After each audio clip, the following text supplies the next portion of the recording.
और आज हम छत्तीसगढ़ के इतिहास, छत्तीसगढ़ के प्राचीन इतिहास के अंतर्गत क्लास 9 पर डिस्कस करेंगे।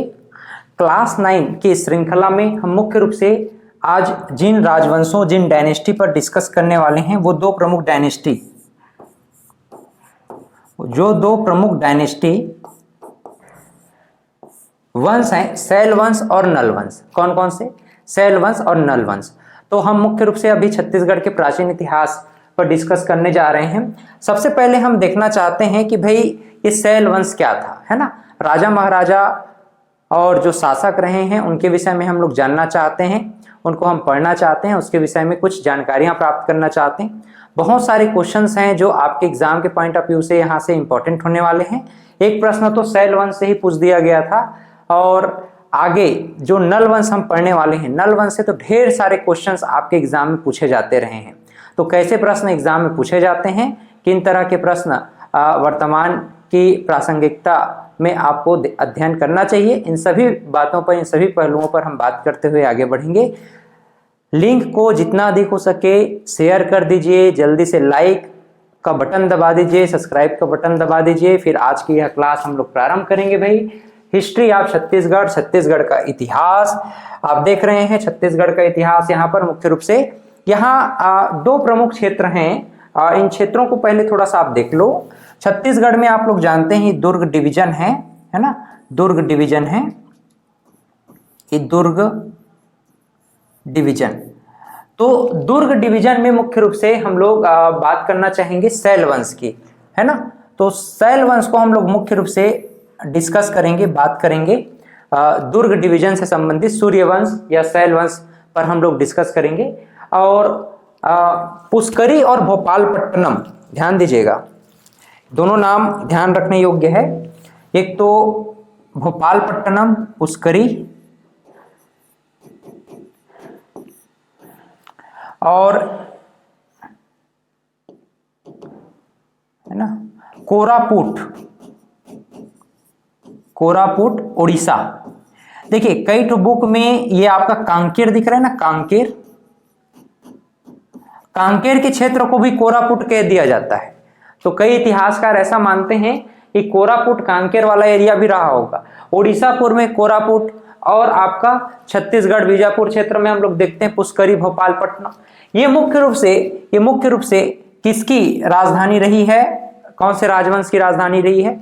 नल वंश की। देखो दो तीन बातें मैं स्पष्ट रूप से आपसे डिस्कस कर लेना चाहूंगा, बात कर लेना चाहूंगा। पहली बात तो ये कि जो छत्तीसगढ़ में ये दक्षिण छत्तीसगढ़ है, जिसको हम दंडकारण्य रामायण काल में कह रहे थे, महाभारत में महाकांतार कह रहे थे, हम बस्तर कह रहे हैं, है ना। तो ये बस्तर जो है मुख्य रूप से, इस बस्तर के विषय में हम लोग थोड़ा सा जानना चाहेंगे। नेक्स्ट क्लास में मैं बस्तर इसको क्यों कहा जाता है, बस्तर की किंवदंतियां क्या हैं, इन किंवदंतियों पर भी आपसे डिस्कस करूंगा, बात करूंगा, है ना।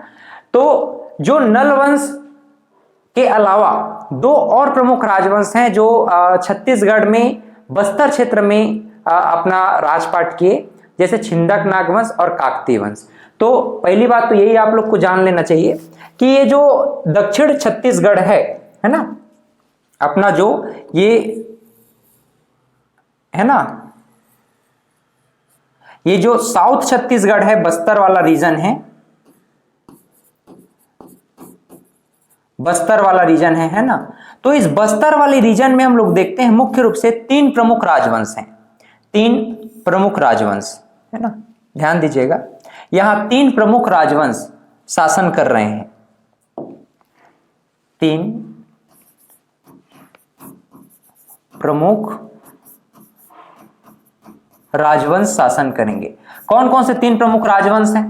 तो एक तो आप नाम याद रख रहे हैं, क्या नाम है बताओ, कमेंट में जल्दी बताओ। नल वंश, जिसके विषय में भी हम लोग पढ़ेंगे, नल वंश, ठीक है। पहला क्या है? नल वंश।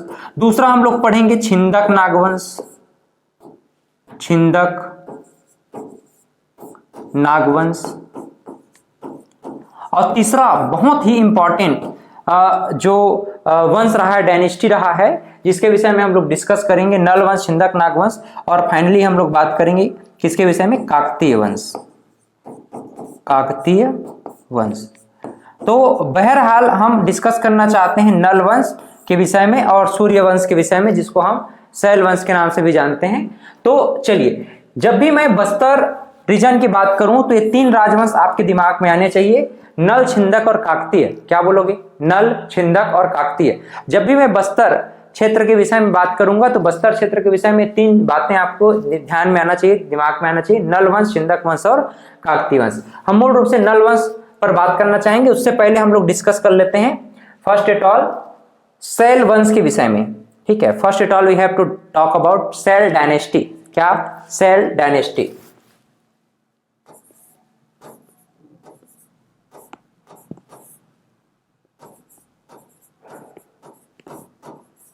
इसे हम कहते हैं सैल वंश, सैल वंश। ठीक है, तो प्राचीन इतिहास में हम लोग देखते हैं 7वीं 8वीं शताब्दी के मध्य, 7वीं 8वीं शताब्दी के मध्य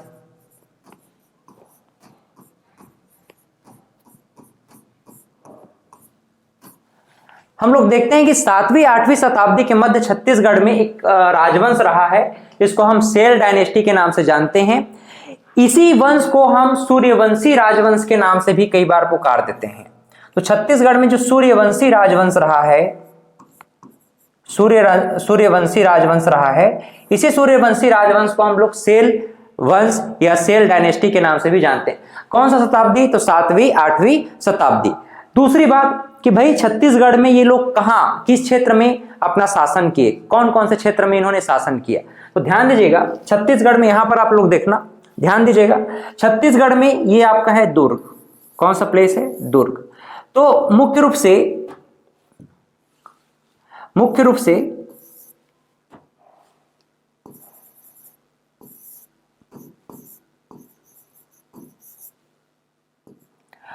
से दुर्ग एरिया में, है ना, मुख्य रूप से दुर्ग एरिया में इस सैल डायनेस्टी ने अपना व्यापक क्षेत्र था। इस एरिया में छोटा सा ही क्षेत्र था, लेकिन अपने अपने क्षेत्र के लिए, अपने अपने राजवंश के लिए वो अपने आप में व्यापक है। तो दुर्ग क्षेत्र में मुख्य रूप से हम लोग को सूर्यवंश के विषय में जानकारी प्राप्त होती है। इनकी जो सोर्स है ना, सरहदी ग्राम के रघोली से प्राप्त ताम्रपत्र से हमें जानकारियां मिली हैं सैल वंश के विषय में। इनका सोर्स क्या है? सोर्स, नॉलेज का सोर्स क्या है? पहली बात तो हमें सोर्स नॉलेज मिला है कहां से? दुर्ग से। ठीक है, बालाघाट के, दूसरा जानकारी आप ध्यान में रखिएगा, बालाघाट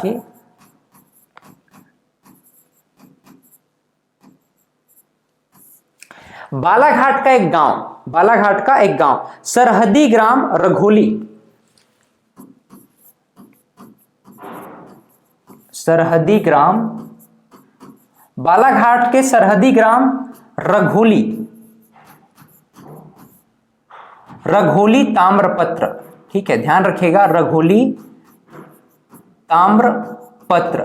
और ये एग्जाम के पॉइंट ऑफ व्यू से इंपॉर्टेंट है। राजाओं को अभी तक पूछा गया है एग्जाम में कि राजा लोग प्रमुख कौन से थे करके। इस बार आपसे प्रश्न पूछा जा सकता है कि जो छत्तीसगढ़ में सूर्यवंशी रहे हैं या सैल वंश रहे हैं दुर्ग क्षेत्र में, इनकी जानकारी कहां से, किस ताम्रपत्र से मिला है? तो आप ताम्रपत्र को ध्यान में रखिएगा, रघोली ताम्रपत्र। एक तो छत्तीसगढ़ में दुर्ग से, और बालाघाट का एक समीप का गांव है जिसका नाम है रघोली।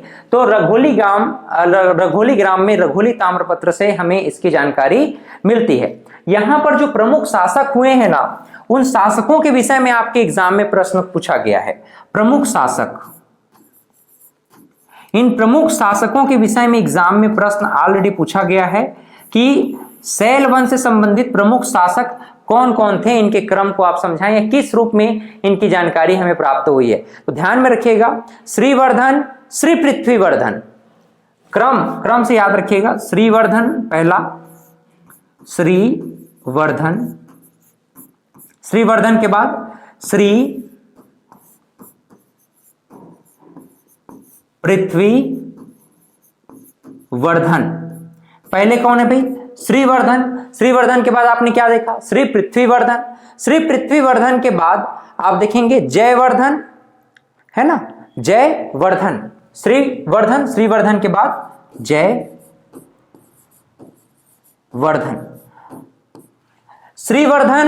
श्रीवर्धन को ही माना जाता है कि इस वंश का ये संस्थापक रहे होंगे। ठीक है, यही इस वंश के क्या रहे होंगे, संस्थापक रहे होंगे। ये सब जानकारी कहाँ, बालाघाट के एक समीप का गांव रघोली, तो रघोली में जो ताम्रपत्र मिला है वहां वहां मिल रहा है कि प्रमुख शासक कौन रहे होंगे, श्रीवर्धन। श्रीवर्धन जो है संस्थापक के रूप में इनको माना जा रहा है। जो इनके जो पौत्र हैं, है ना, श्रीवर्धन के पौत्र, उनका नाम क्या था, श्री पृथ्वीवर्धन। तो इनके पौत्र हैं, बेटा नहीं पौत्र, सीधी सी बात है, नाती। तो श्रीवर्धन के बाद क्या है, श्री पृथ्वीवर्धन। श्री पृथ्वीवर्धन के बाद जयवर्धन, यानी श्रीवर्धन का जो पौत्र हैं जयवर्धन। तो इनके विषय में हमको मुख्य रूप से जानकारियां प्राप्त हो जाती हैं। इन्होंने, ऐसा माना जाता है कि 6वीं 7वीं शताब्दी में छत्तीसगढ़ में बहुत सारे मंदिर निर्माण कला में अपनी भूमिका निभाई थी। और ऐसा भी एक प्रश्न पूछा जाता है, अभी तक जनरली पूछा नहीं गया है, लेकिन इस बार अब पूछा जा सकता है कि जो शैल वंश रहे हैं, इन शैल वंश का जो समकालीन शासक है वो कौन है।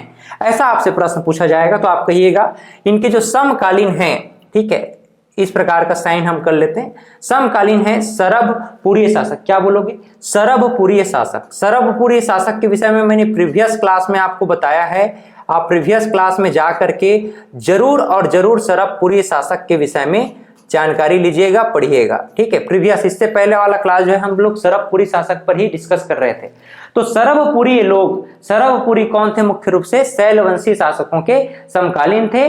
ऐसा माना जाता है कि आगे चल करके इन राजाओं का कोई उत्तराधिकारी नहीं बचा, और उत्तराधिकारी नहीं बचने के कारण इनका पतन हो गया छत्तीसगढ़ में, है ना। तो छत्तीसगढ़ में दुर्ग क्षेत्र में एक राजवंश था जिनको हम सूर्यवंशी राजवंश कहते हैं, 7वीं 8वीं शताब्दी में। इनको ही हम लोग शैल वंश के नाम से जानते हैं। इनका सोर्स हमें एक तो दुर्ग से और दूसरा बालाघाट के समीप का एक गांव है रघोली। तो रघोली में प्राप्त ताम्रपत्र से हुआ है, जहां पर श्रीवर्धन को संस्थापक माना गया, इसका शैल वंश का। इसके पौत्र कौन है, श्रीवर्धन, श्री पृथ्वीवर्धन, और श्रीवर्धन के पौत्र एक और कौन है, जयवर्धन। तो इनकी विषय में हमको जानकारियां प्राप्त हो जाती हैं। क्लियर, यहां तक सबको समझ में आया भाई। चलो अब हम मुख्य रूप से जो इंपॉर्टेंट राजवंश रहा है, मोस्ट इंपॉर्टेंट राजवंश रहा है, इसके विषय में डिस्कस करेंगे, बात करेंगे, जिसको हम लोग बोलते हैं स्पेशली नल वंश। ठीक है, तो जल्दी से आप लोग लाइव जो आ रहे हैं जल्दी से लाइव आते जाएं और क्लास में कनेक्ट होते जाइएगा। हम मुख्य रूप से अब जो बहुत इंपॉर्टेंट जो डायनेस्टी है नल वंश, तो नल वंश पर बात करना चाहते हैं। नल डायनेस्टी, नल, इसे हम कहते हैं नल वंश।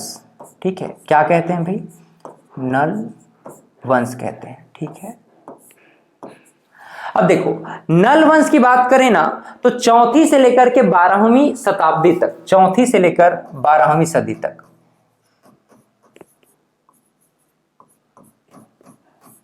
चौथी से लेकर के 12वीं शताब्दी तक, 12वीं सदी तक नल वंश ने छत्तीसगढ़ में शासन किया। दूसरी बात, ये जो नलवंशी शासक हैं छत्तीसगढ़ में मुख्य रूप से, है ना, तो इन नलवंशी शासकों की राजधानी कहाँ थी, तो मैंने आपको बताया छत्तीसगढ़ में एक प्लेस आप लोग ध्यान में रखिएगा, भोपाल पट्टनम, जिसको हम पुष्करी के नाम से पुकारते थे, और एक उड़ीसा में आप ध्यान में रखिएगा कोरापुट।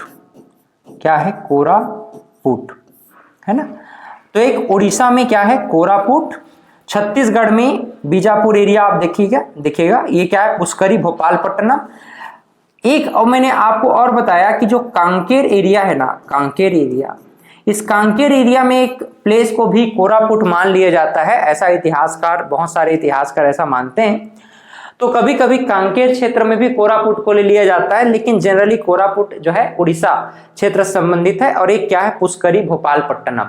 तो मूल रूप से हम लोग देखें तो नलवंशी जो शासक थे छत्तीसगढ़ के इसी प्रमुख क्षेत्र में निवास करते थे। इनका जो पूरा का पूरा साम्राज्य था इसी क्षेत्र में फैला हुआ था। क्लियर, लगभग ऐसा माना जाता है कि इन्होंने 4वीं से लेकर के 12वीं शताब्दी तक, है ना, कलचुरी राजवंश ने लगभग 550 से लेकर कहां 1740 तक छत्तीसगढ़ में लगभग 1200 वर्ष तक शासन किया। इसने भी कोई कम शासन नहीं किया, छत्तीसगढ़ में लगभग 800 साल का शासन किया इन्होंने, लगभग 800। अबाउट ना, अबाउट शब्द जोड़ देना जरूरी है। तो अबाउट लगभग 800 वर्षों तक इन्होंने छत्तीसगढ़ में शासन किया है। किसने? नलवंशी शासकों ने। कब से कब? 5वीं से 12वीं, कहीं कहीं लिखा हुआ है लगभग 34 से 12वीं शताब्दी तक इसको माना जाता है। इसको नल नागवंश या नालास वंश के नाम से भी कई बार पुकार दिया जाता है। इसी को नल नागवंश कहा गया है, नल नागवंश कहा गया है। ठीक है, और इसे ही नालास वंश के नाम से भी पुकारा जाता है, नालास वंश के नाम से भी पुकारा जाता है। तो कंफ्यूज होने की जरूरत नहीं है, ये सारे शब्द आपको टर्म याद रखने चाहिए। नल वंश, नल डायनेस्टी को ही हम नल नागवंश के नाम से भी पुकारते हैं, इसे ही हम नालास वंश के नाम से पुकारते हैं। 4वीं से 12वीं शताब्दी तक लगभग 800 साल तक छत्तीसगढ़ में शासन करने वाला, छत्तीसगढ़ के दक्षिण में शासन करने वाला प्रमुख राजवंश क्या है? नलवंश है, जिसने छत्तीसगढ़ में पुष्करी, भोपालपट्टनम और उड़ीसा के कोरापुट क्षेत्र में अपना साम्राज्य का विस्तार किया था। यहां पर हम लोग देखना चाहते हैं कि इनकी जो मुख्य रूप से प्राचीन राजधानी रही है, प्राचीन राजधानी थी कोरापुट, और नवीन राजधानी किसको बनाया इन्होंने? पुष्करी भोपालपट्टनम को। ठीक है, तो ये दोनों बातें आप लोग ध्यान में रखिएगा। ये भोपालपट्टनम में लिख देता हूं ताकि आपके ध्यान में रहे।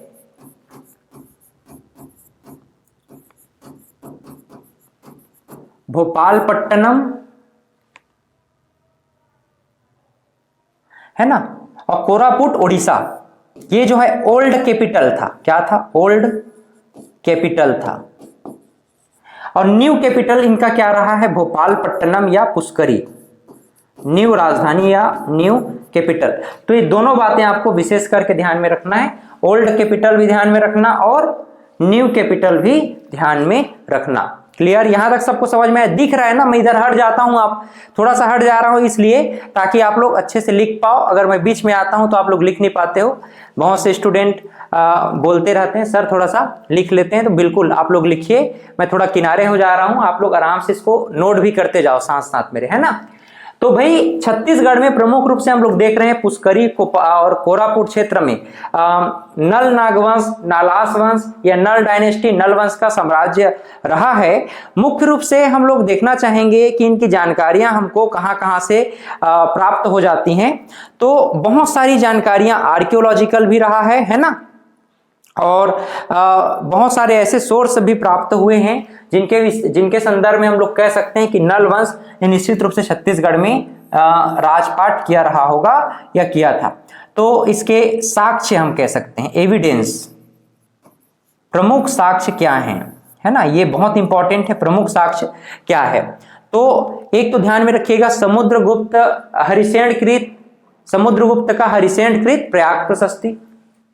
समुद्रगुप्त का पहला याद रखिएगा, समुद्रगुप्त का हरिसेनकृत प्रयाग प्रशस्ति।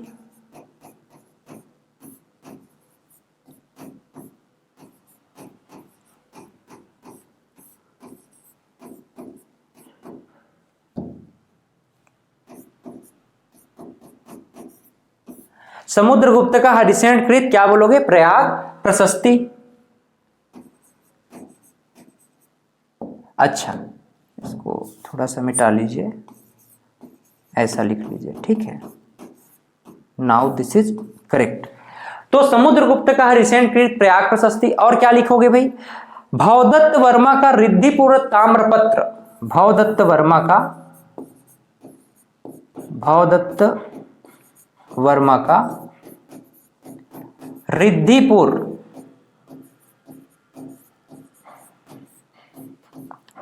ताम्र पत्र। भवदत्त वर्मा का रिद्धिपुर ताम्रपत्र। इसके बाद लिखिएगा ये कहां से मिला है? अमरावती से। वहीं आगे एक और लिखिए, पोड़ागढ़ शिलालेख, जयपुर राज्य में है ना, पोड़ागढ़, जयपुर, पोड़ागढ़ अभिलेख, जयपुर से पोड़ागढ़ अभिलेख। और क्या जानकारी, और कहां से जानकारी मिली है भाई? तो और लिखिएगा, अर्थपति भंडारक का केसराबेड़ी अभिलेख। अर्थपति भट्टारक का, अर्थपति भट्टारक का केसरी बेड़ा अभिलेख, केसरी बेड़ा अभिलेख। केसरी बेड़ा अभिलेख, ये भी आपको ध्यान में रखना है। इसके अलावा पंडिया पाथर अभिलेख उड़ीसा से, लास्ट में आप ध्यान में रखना, पंडिया पाथर अभिलेख उड़ीसा, पंडिया पाथर अभिलेख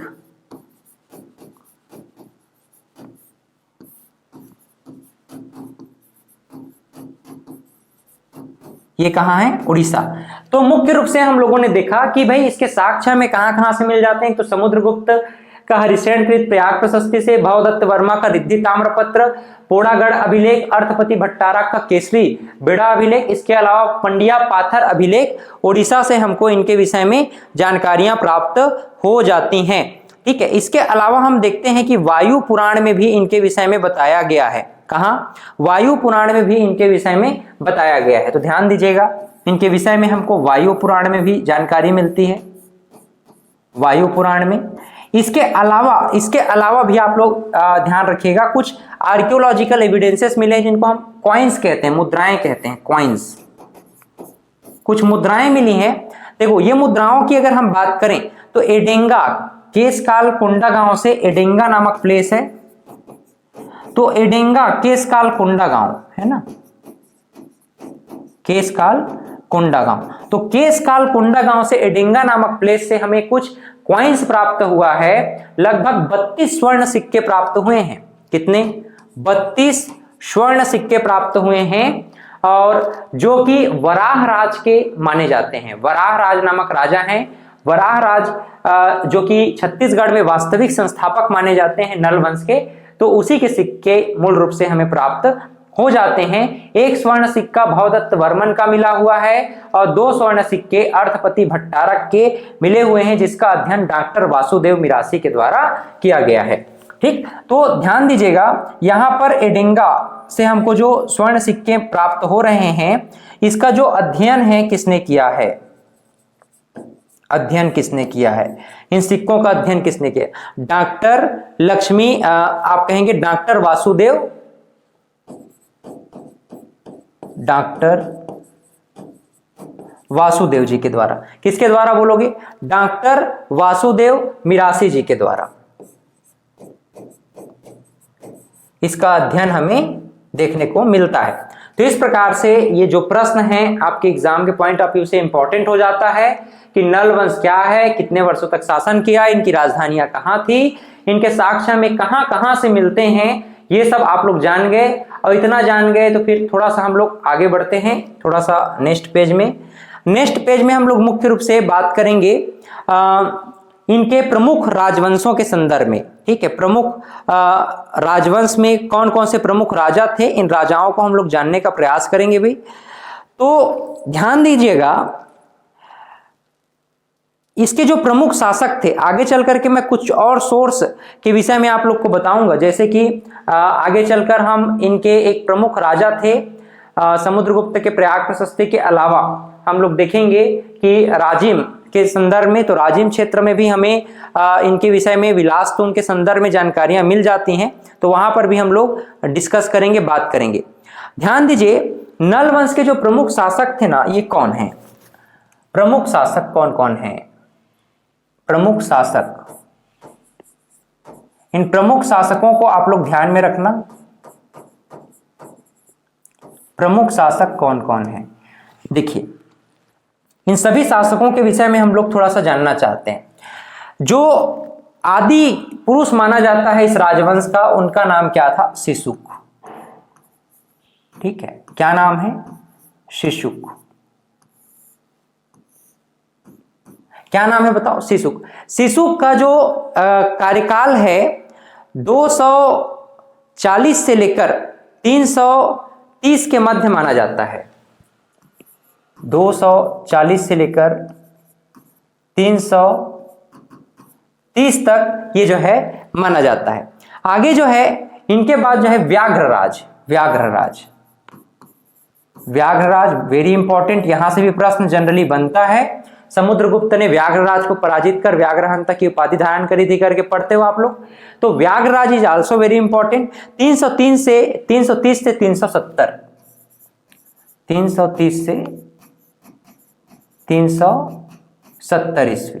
व्याघ्रराज के बाद हम लोग आगे बढ़ेंगे और व्याघ्रराज के पश्चात हम लोग पढ़ेंगे वृषभराज। वृषभराज, वृषभराज कौन है भाई बताओ? वृषभराज। और वृषभराज का कार्यकाल आप देखिएगा 370 से 400 ईस्वी। 370 से 400 ईस्वी। आगे बढ़ते हैं, थोड़ा सा आगे बढ़ते हैं। वृषभराज के पश्चात हम पढ़ेंगे वराहराज, और वराहराज को ही छत्तीसगढ़ में वास्तविक संस्थापक माना जाता है। वराहराज। और वराहराज का जो मूल रूप से कार्यकाल है वह होगा 400 से 435 ईस्वी। 400 से 435 ईस्वी। वराहराज के पश्चात आप देखिए, इन राजाओं को आप नोट करते जाओ और इसी में हम लोग इन राजाओं के विषय में जानकारियों को पढ़ते जाएंगे। आप लोग को नोट्स भी कुछ इस प्रकार से बना लेना है ताकि नोट्स में आपको ज्यादा दिक्कत ना हो, प्रॉब्लम ना हो, आसानी से आप इधर ही थोड़ा सा और पेज छोड़ देना है ना नोट्स बनाते हुए। बीच में कोरा पेज में बनाओगे तो और अच्छा रहेगा, ब्लैंक पेज में। तो बीच में राजाओं का नाम लिखना, फिर यहीं पर हम इनके जो प्रमुख कार्य हैं उनको भी साथ में लिखते हुए चलेंगे, समझते हुए चलेंगे। वराहराज के बाद आप लिखना भवदत्त वर्मन। भवदत्त वर्मन, भवदत्त वर्मन। भवदत्त वर्मन के बाद अर्थपति भट्टारक। अर्थपति भट्टारक। और अर्थपति भट्टारक के बाद देखिएगा स्कंद वर्मन, फिर स्तंभराज। स्कंद वर्मन, स्कंद वर्मन। स्कंद वर्मन के बाद आप देखेंगे स्तंभराज। स्तंभराज। थोड़ा सा इनका कार्यकाल भी हम लोग देखते चलते हैं। भवदत्त वर्मन की बात करें तो 400 वराहराज का हो गया। वराहराज के बाद भवदत्त वर्मन 435 से 465। 435 से 465 ईस्वी। अब यहां पर 465 से ले लो। 400 अर्थपति भट्टारक में 465 से जाना 480 तक, ठीक है, 480 तक। हालांकि इनका वैसे भी डेट वगैरह पूछेगा नहीं कितना कार्यकाल तक रहा, लेकिन आप लोग नोट्स बना रहे हो तो कंप्लीट नोट्स बना लो। स्कंद वर्मन की बात करें तो स्कंद वर्मन का जो कार्यकाल है 480 से लेकर के 515 तक हो जाएगा। 480 से 515 ईस्वी। चलिए आगे बढ़ते हैं। स्तंभराज, ठीक है, स्तंभराज। तो स्तंभराज का जो कार्यकाल है, स्तंभराज का आप लिखिएगा 515 से 550 तक। बढ़िया शासन कर लिया ये तो है ना, 550 ईस्वी तक अच्छा खासा शासन कर लिया भाई स्तंभराज। स्तंभराज के बाद आप लिखिएगा, स्तंभराज के बाद नंदराज, पृथ्वीराज और विरूपाक्ष। नंदराज, पृथ्वीराज और पृथ्वीराज के बाद आप लिखिएगा विरूपाक्ष। विरूपाक्ष। नंदराज का जो कार्यकाल है, नंदराज का कार्यकाल 550 से 585, 550 से 585 ईस्वी। वहीं हम अगर पृथ्वीराज की बात करें तो पृथ्वीराज का कार्यकाल होगा 585 से 625, 585 से 625। लगभग 800 साल तक इन्होंने शासन किया है। ऐसे वैसे तो राजा थे नहीं, है कि नहीं। विरूपाक्ष के विषय में हम लोग देखें तो 625 से 660,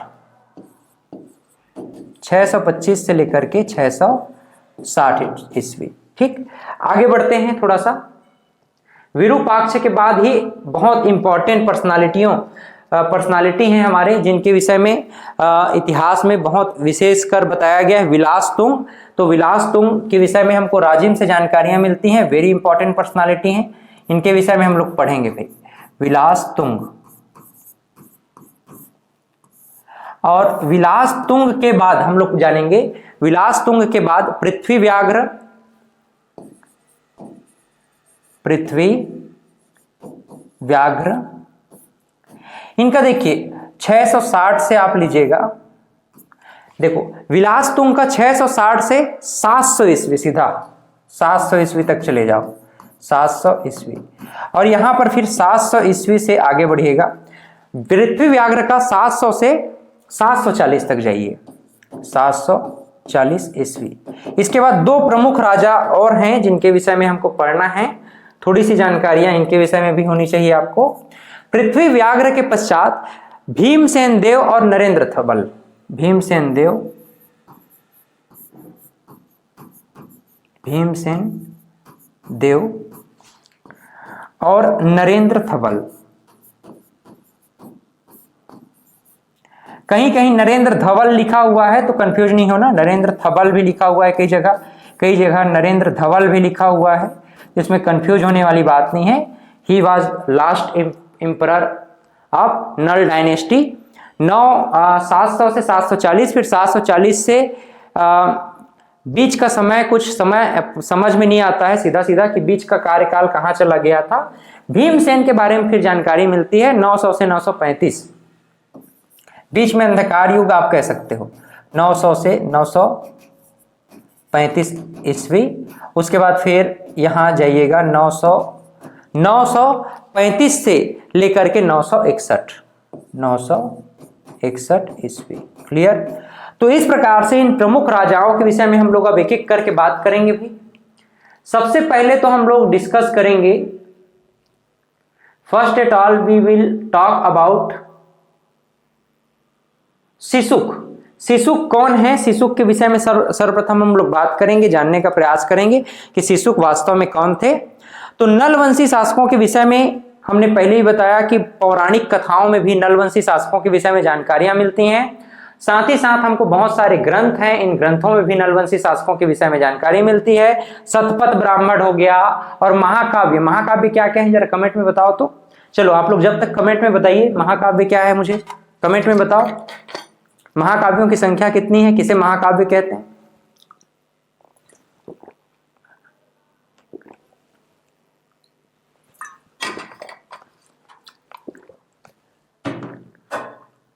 महाभारत और रामायण। तो महाभारत रामायण में भी हमें नलवंशी शासकों के विषय में जानकारी मिल जाती है। जो प्रथम शासक थे ना, प्रथम शासक कौन है जरा बताओ। यहां पर इसको यार थोड़ा सा 290 कर लेना, ठीक है? इसको क्या, इसमें थोड़ा सा इसको कर लेना आप 290, ठीक? 290 से लेकर 330 ईस्वी। तो सिसुक जो है ना, सिसुक जो है नल वंश के आदि पुरुष या प्रथम शासक माने जाते हैं। आदि पुरुष या इनको ही हम कहते हैं प्रथम शासक माने जाते हैं। जो सिसुक है ना, सिसुक जो है आदि पुरुष में माने जाते हैं, या इनको ही पौराणिक साहित्य में इनका उल्लेख मिलता है कि नल वंश के क्या रहे होंगे, संस्थापक रहे होंगे। वहीं अगर हम बात करें व्याघ्रराज की, वेरी इंपॉर्टेंट पर्सनालिटी व्याघ्रराज, ध्यान दीजिएगा व्याघ्रराज के विषय में आप लोग ध्यान रखेंगे। ये एग्जाम के पॉइंट ऑफ व्यू से इंपॉर्टेंट है, आपके एग्जाम में पूछा जाता है। अगर प्रश्न पूछा जाएगा कि नल वंश, हम लोग नल वंश ही पढ़ रहे हैं ना, नल वंश, तो अगर आपसे प्रश्न पूछा जाए कि नल वंश के आदि पुरुष या प्रथम शासक कौन माने जाते हैं, तो आप कहेंगे सिसुक, जिनके विषय में हमको पौराणिक कथाओं में जानकारी मिलती है। व्याघ्रराज मोस्ट आईएमपी है। व्याघ्रराज 303 से 370 में इन्होंने शासन किया। देखो महाकांतार क्षेत्र में मुख्य रूप से शासन कर रहे थे। कहां? महाकांतार में। तो हरिसेन कृत प्रयाग प्रशस्ति में हमको इनके विषय में जानकारियां मिल जाती हैं। समुद्रगुप्त, गुप्त वंश के एक भारत के नेपोलियन माने जाते हैं। नेपोलियन, भारत के नेपोलियन कौन? समुद्रगुप्त। तो समुद्रगुप्त ने एक अभियान, दक्षिण विजय अभियान चलाया था, उड़ीसा को जीतने के लिए चले थे। दक्षिण विजय अभियान की हम लोग बात करें तो दक्षिण विजय अभियान में इन्होंने मुख्य रूप से हम देखते हैं कि ग्रहण मोक्षा अनुग्रह नीति, ग्रहण मोक्ष अनुग्रह नीति,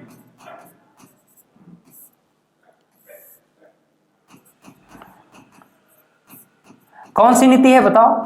ग्रहण मोक्ष अनुग्रह नीति। ये किसके नीति है भाई? समुद्रगुप्त का। समुद्रगुप्त के ग्रहण मोक्ष अनुग्रह नीति में ये बताया गया है कि व्याघ्रराज जो कि महाकांतार के राजा थे, कहां के राजा? शासक थे कहां के? पुष्करी या भोपालपट्टनम क्षेत्र में ये महाकांतार के राजा थे। महाकांतार, महाकांतार किस समय बस्तर को महाकांतार कहा जाता था? तो बस्तर जो महाभारत काल था, महाभारत काल में बस्तर को महाकांतार कहा जाता था। तो ऐसा कहा जाता है कि समुद्रगुप्त ने जब दक्षिण विजय अभियान किया था, दक्षिण को जीतने चले थे, तो उन्होंने ग्रहण मोक्ष अनुग्रह नीति अपनाया, जिससे दक्षिण क्षेत्र को हम विजित करते जाएंगे और अपने अधीन करते हुए उनको शासन करने के लिए छोड़ देंगे। तो व्याघ्रराज नामक जो शासक थे उनको समुद्रगुप्त ने पराजित किया और समुद्रगुप्त ने पराजित करके व्याघ्रहंता की उपाधि धारण करी थी। ध्यान दीजिएगा, समुद्रगुप्त ने ग्रहण मोक्ष अनुग्रह नीति के तहत व्याघ्रराज को हराया और व्याघ्रहंता की उपाधि धारण करी। व्याघ्रहंता की उपाधि, उपाधि का मतलब होता है टाइटल, इन्होंने धारण किया था। दूसरी बात आप लोग ध्यान में रखेंगे कि जो समुद्रगुप्त का दक्षिण विजय अभियान है, ये हमें कहां जानकारी मिल रही है? हरिसेनकृत प्रयाग प्रशस्ति। तो उसको चाहेंगे तो बगल में लिख लीजिए, हरिसेनकृत प्रयाग प्रशस्ति से हमको इनके विषय में जानकारी मिलती है। वृषभराज, इसके बाद कौन है? वृषभराज। क्या नाम है? वृषभराज। इनके शासन काल में ना कोई मानक जानकारी हमको नहीं मिलती है, लेकिन इन्होंने लगभग 30 साल तक शासन किया है। तो कहीं ना अभिलेख प्राप्त हुआ है, ना लेख, ना क्वाइंस इत्यादि में इनके शासन काल का विवरण नहीं मिलता है, मतलब मानक जानकारी नहीं है। ऐसा कहिएगा, स्टैंडर्ड सोर्स नहीं है। स्टैंडर्ड सोर्स या स्टैंडर्ड सोर्स, मानक जानकारी, स्टैंडर्ड सोर्सेस उपलब्ध नहीं। ठीक है, कोई भी स्टैंडर्ड सोर्स उपलब्ध नहीं है किसके विषय में? वृषभराज के विषय में। ठीक है, बात समझ में आ रहा है? सब लोग लाइव हो जाएं जल्दी से और ध्यान से सुनिएगा। तो वृषभराज के बारे में कोई हमको स्टैंडर्ड सोर्स प्राप्त नहीं हुआ है। इसके बाद देखिए, वेरी वेरी इंपॉर्टेंट पर्सनालिटी जिनके विषय में आपको विशेष करके जानना चाहिए, उनका नाम क्या है भाई? वराहराज। क्या नाम है? वराहराज। He is very important personality. Again, you can say that Varahraj is most IMP personality and you have to remember him. वराहराज, वराहराज को ही ना इस वंश का प्रथम वास्तविक शासक माना जाता है, या फिर आप यूं कह सकते हैं कि प्रथम वास्तविक शासक थे। ठीक है, प्रथम वास्तविक शासक।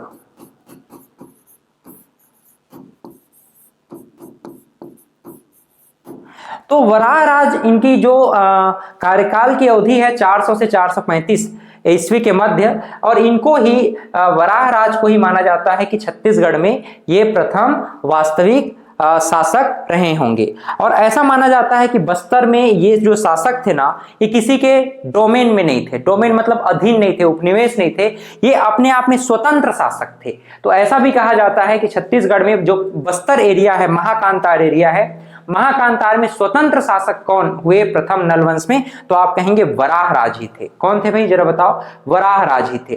तो ऐसा माना जाता है कि वाकाटक वंश के साथ इनका जनरली संघर्ष होता रहा है। तो ऐसा आप कह सकते हैं, एक प्रश्न ऐसा भी बन सकता है कि नल वंश के समकालीन शासक कौन थे? ऐसा भी प्रश्न अब घुमा करके किया जा सकता है। तो नल वंशी के समकालीन शासक कौन थे? वाकाटक शासक थे, वाकाटक।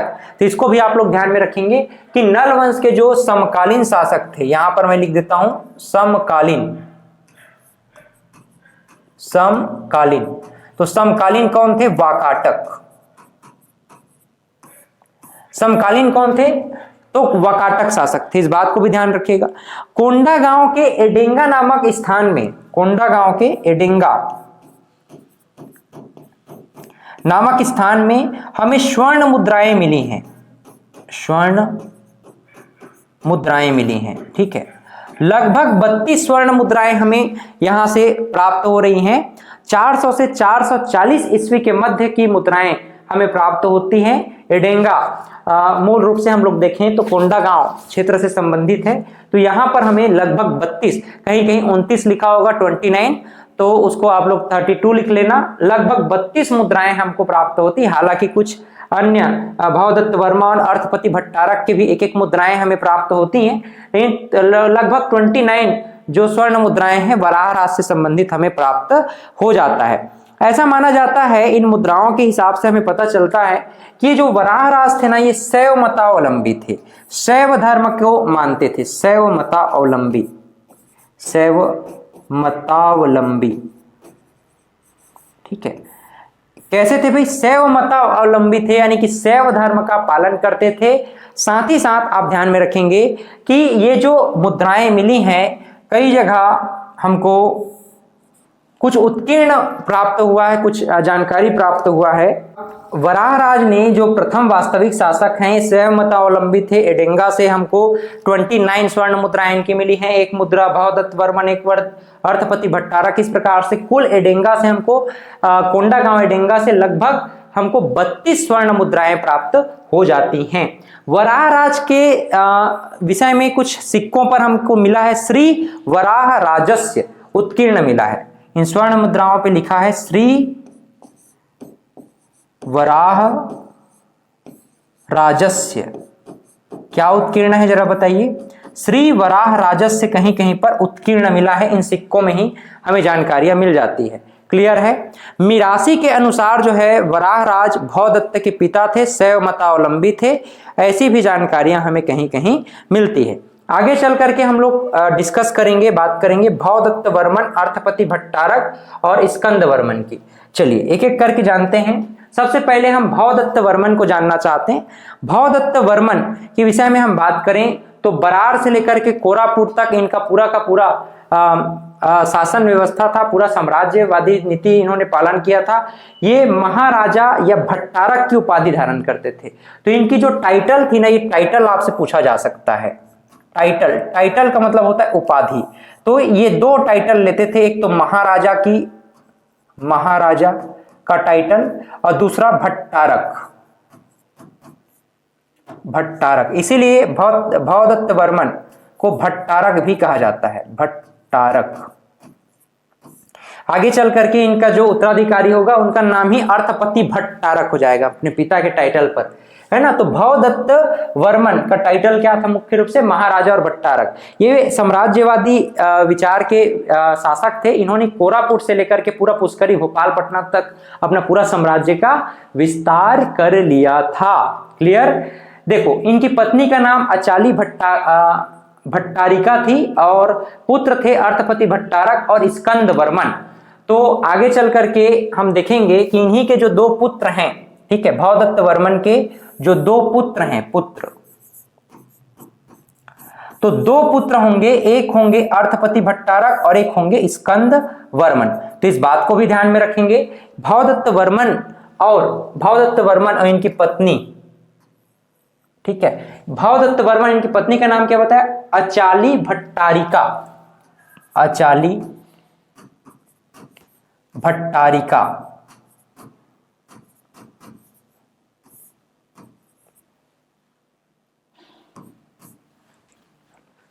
बोल देते हैं, बोल नहीं देते हैं। अचाई बिलासपुरहीन, ऐसा नहीं बोल देते हैं जी। रायपुरहीन, ऐसे। तो वही भट्टारिका है, तो भट्टा इनको जो है भट्टारक बोल रहे हैं भवदत्त वर्मन को, तो उनकी पत्नी का नाम क्या? भट्टारिका। तो अचाली भट्टारिका है ना इनकी पत्नी, और इन दोनों के दो पुत्र थे। कौन कौन? एक तो अर्थपति भट्टारक और एक स्कंद वर्मन। क्लियर है? यहां तक समझ में आया क्या? चलिए देखो, भवदत्त वर्मन के विषय में ना हमें पोड़ागढ़ शिलालेख से जानकारी मिली है। इनके विषय में जो सोर्स ऑफ नॉलेज है, वो पोड़ागढ़ जयपुर में है, पोड़ागढ़ अभिलेख। तो पोड़ागढ़ से हमें इनके विषय में जानकारी मिली है, जो कि जयपुर में है। तो पोड़ागढ़ अभिलेख में हमें भवदत्त वर्मन के विषय में जानकारियां प्राप्त हो जाती हैं। क्लियर? देखो पोड़ागढ़ जो है ना, ये प्रस्तर अभिलेख माना जाता है मूल रूप से, और नल वंश के जो प्रथम शासक रहे होंगे उन लोगों ने ही इस पोड़ागढ़ अभिलेख को बनवाया होगा, ऐसा माना जाता है। ताम्रपत्र की बात करें तो रिद्धिपुर ताम्रपत्र से भी हमें इनके विषय में जानकारी मिलती है। एक तो पोड़ागढ़ अभिलेख है और दूसरा लिखिएगा रिद्धिपुर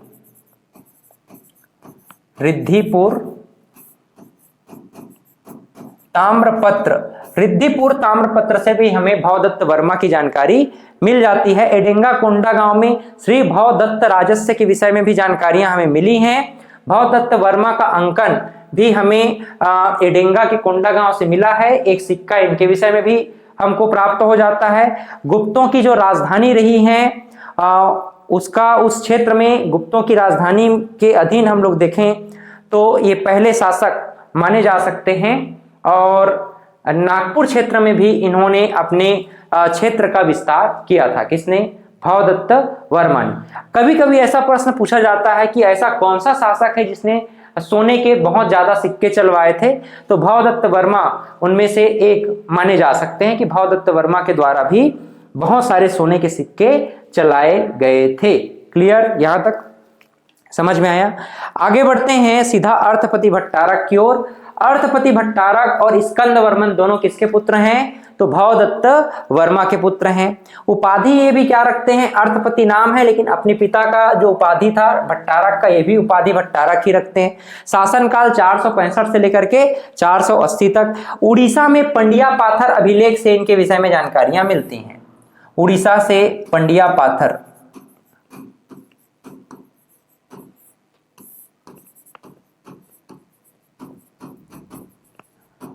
उड़ीसा के पंडिया पाथर अभिलेख से हमें किसके विषय में? तो अर्थपति भट्टारक के विषय में जानकारियां प्राप्त होती हैं। ठीक है। वहीं अगर हम बात करें केसरी बेड़ा अभिलेख, केसरी बेड़ा ताम्रपत्र से, केसरी बेड़ा ताम्रपत्र, एक और ध्यान में रखिएगा, केसरी बेड़ा ताम्रपत्र। एक तो रिद्धिपुर ताम्रपत्र हो गया, एक केसरी बेड़ा ताम्रपत्र लिखना, केसरी बेड़ा ताम्रपत्र। वकाटक राजवंश के साथ इनका जो संघर्ष रहा है उसके विषय में हम लोग को रिद्धिपुर ताम्रपत्र और केसरी बेड़ा ताम्रपत्र से ही जानकारियां मिलती हैं। हम लोग पढ़े वकाटक वंश जाकर के प्रीवियस क्लास में, आप लोग पढ़ना क्या बताएं हम लोग।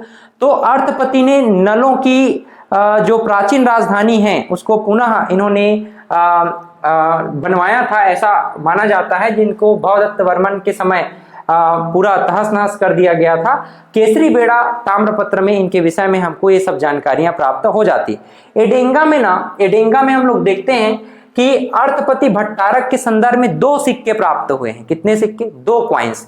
तो एडेंगा में सर्वाधिक सिक्के किसके विषय में प्राप्त हुए हैं? अगर प्रश्न पूछा जाए तो आप कहिएगा वराहराज के विषय में। फिर भवदत्त वर्मन और अर्थपति भट्टारक के विषय में भी हमें कुछ सिक्के प्राप्त हो जाते हैं। आगे चल करके हम डिस्कस करेंगे स्कंदवर्मन, स्तंभराज, नंदराज, पृथ्वीराज और विरूपाक्ष के विषय में।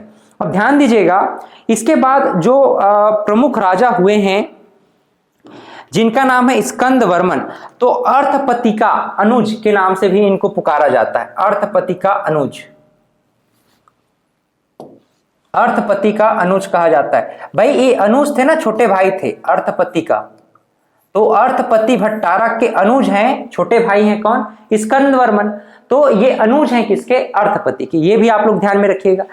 किसके अगर पुत्र हैं करके पूछा जाए तो पुत्र हैं तो आप लोग तो जान गए भाई, अचाली भट्टारिका, भवदत्त वर्मन के 2 पुत्र अर्थपति भट्टारक और स्कंदवर्मन। अर्थपति भट्टारक के ही छोटे अनुज हैं, छोटे भाई कौन है? तो स्कंदवर्मन है। स्कंदवर्मन का अगर शासन देखा जाए तो आप कहेंगे 480 से लेकर 515 ईस्वी तक इन्होंने शासन किया। कहां शासन किया? तो स्पष्ट रूप से आप लोग ध्यान में रखेंगे कि इन्होंने भोपालपट्टनम या पुष्करी में से शासन किया। भोपालपट्टनम,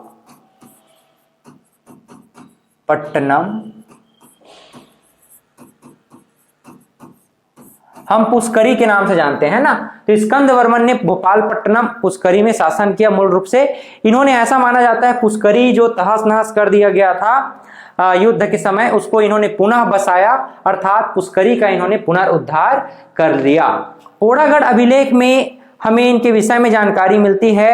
नलान्य मरवस्य ऐसे करके एक इनके विषय में कुछ कुछ जानकारियां प्राप्त हो जाती है। ठीक है, तो पोड़ागढ़ अभिलेख इनके संदर्भ में विशेष करके आप लोग ध्यान में रखेंगे। एक तो पोड़ागढ़ अभिलेख स्कंद वर्मन के विषय में जानकारियां हमें देता है। पोड़ागढ़ अभिलेख हमें इनके विषय में जानकारियां प्रदान करता है। क्लियर है। आगे चल करके हम थोड़ा सा डिस्कस करना चाहते हैं स्तंभ राज और नंद राज के विषय में।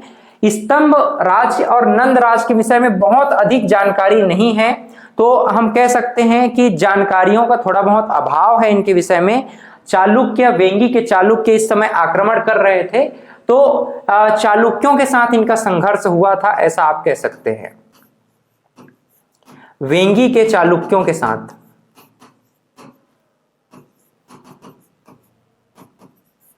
साथ इनका संघर्ष हुआ था। तो चालुक्य वंश के जो शासक रहे हैं, चालुक्य वंश के शासकों के साथ इनका जो है संघर्ष हमको देखने को मिलता है। आगे चल करके हम सीधा सीधा बात करना चाहेंगे पृथ्वीराज, विरूपाक्ष और विलासतुंग के विषय में, जो कि बहुत इंपॉर्टेंट पर्सनालिटी हैं स्पेशली नल वंश के संदर्भ में। तो नंदराज के विषय में आप लोग जाने, पृथ्वीराज, विरूपाक्ष और विलासतुंग।